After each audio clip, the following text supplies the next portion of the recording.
Hello, my name is Michelle Walling. I will be presenting, featuring pop figures, the Libation Bearers, the second story in the Oresteia. Enjoy. Alright, many years after King Agamemnon's death, at the hands of his wife, Clytemnestra, and her lover, Aegisthus, his son, Orestes, returns home after being exiled for quite some time, we'll say. But he's come back in secret because Apollo wants him to get vengeance for his dad.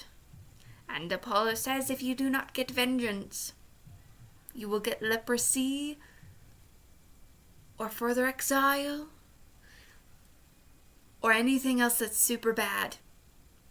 And so he's like, of course I'll do that, Apollo. Of course I'll listen to you. You're almighty God, Apollo. Okay. And so then he goes to the grave of his father, where he meets his sister. His sister is there. Oh, by the way, before I get into the whole sister bit, he comes along with his friend Pallidus, but we don't need him yet. We'll get him later. Anyway, back to the sister. He sees his sister there, and she's like, oh, what? And she doesn't exactly believe that it's him, because he's supposed to be exiled. But after a little bit, he convinces her it's him. And they start talking about how much they love their dad and hate their mom, and then it turns into vengeance. Vengeance together. Vengeance.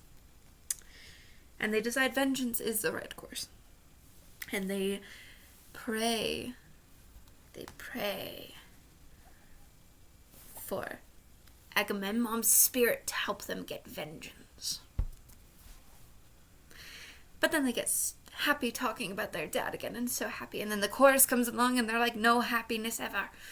Only anger and vengeance. So they drop it. He waddled all his waddle-doddies over to his mom's house and knocks on the door. The mom answers the door surprisingly, so now he has to hurry and come up with a reason of who he is and why he's there. I imagine he's wearing a cloak. Otherwise, I feel like he's extremely noticeable. But who knows? Anyway. So he tells her that he's a complete stranger here to tell her about her son's death, that Orestes has died. So saying that he's dead. And she grabs her old nurse and is like, go tell Aegisthus of this news. And while she's on her way to tell Aegisthus, the chorus is like, hey, no, we're going to do this a different way. And so then all of the servants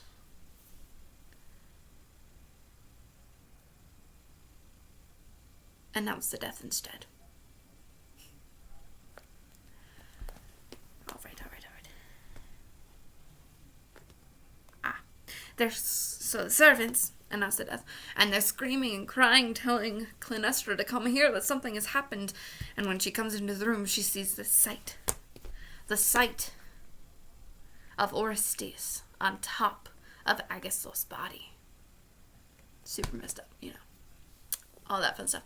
And then he turns to his mom and is like, vengeance, I'm getting my vengeance. And she's like, no. And he has a moment of hesitation. Should I not? I don't know. And then she's like, you are ungrateful, and starts bickering and being annoying. And then his best friend comes and is like, remember what Apollo said? Remember his threats. And he's like, you know what? Yeah, threats are worse. And he kills her. So tragic. So tragic. And because of that, he becomes very crazy and mad. And then you see him fleeing. And then it's off to part 3. I hope you have enjoyed this little play with pop figures. You're welcome.